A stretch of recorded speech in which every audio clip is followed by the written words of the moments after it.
Hi, this is Sam, and welcome to my postfix interpreter. My postfix interpreter offers two different solutions using different data structures.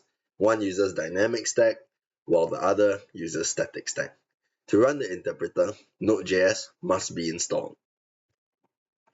Let's run through a demonstration. So line 335 and 336 should be commented based on the desired solution.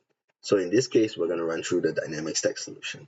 So we run the program using node postfix.js, which is the file name, and then we will enter the interpreter. We will then enter a postfix expression, and it will evaluate it and give us the results and the symbol table. From here, we can enter another one. For static stack, ensure that line 335 is commented while line 336 is not. We'll run the same command as previously, node postfix.js, and enter a postfix expression where it will give us the answer and the symbol table. From here, we can enter another. For both dynamic and static solutions, we offer persistence of symbol table between postfix expressions. So the first postfix expression enters A and B into the symbol table, and we will now enter C, which is C10 equals. As you can see here, A and B is still in the symbol table, even though it's not the same postfix expression. Let's run through how this program works. We first start off with line 335 and 336. These two are similar functions, other than the fact that they handle different stacks, and different stacks has different properties. The prompt user dynamic stack function takes in a symbol table. When we first call it, there is no symbol table sent to this function. So, in the first iteration, from line 289 to 291, it will create a new symbol table, which will then be passed on to every recursive call afterwards. The function will then prompt the user to enter a postfix expression. The postfix expression is then split up into individual tokens. It will then create a new stack. All of this is passed into a recursive function called evaluate postfix. After evaluation, the function will then display the results in the symbol table, and also it will go in an infinite loop and ask the user again for another postfix expression. The main function that evaluates the postfix expression is this recursive function. So this recursive function takes in three things: a tokenized postfix expression, a stack, and a symbol table. The stack can be dynamic or static. The base case for this recursive function is if there is no more tokens in the postfix expression to work on.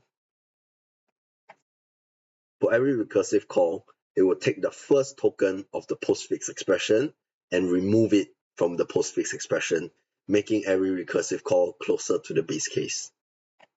From here, depending on the token that the recursive call is responsible for, it will determine whether to push it into the stack, or it will pop two items from the stack and evaluate it.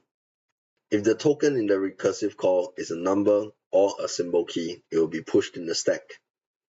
If it is an operator, after popping two items from the stack, it will determine what kind of operator it is. If it is an equal sign, it will take the two, it will check whether the second in the stack is a symbol and the top in the stack is a value. If it is, it's a valid expression, and it will search the table to check whether it already exists in the symbol table. If so, replace it. If not, insert it as a new entry. If it is another operator, such as plus, minus, times, and divide, it will check whether the first two items in the stack is a symbol key, and if so, replace them with the value mapped in the symbol table. It will then evaluate what kind of operation it is, evaluate the expression, and push it back into the stack.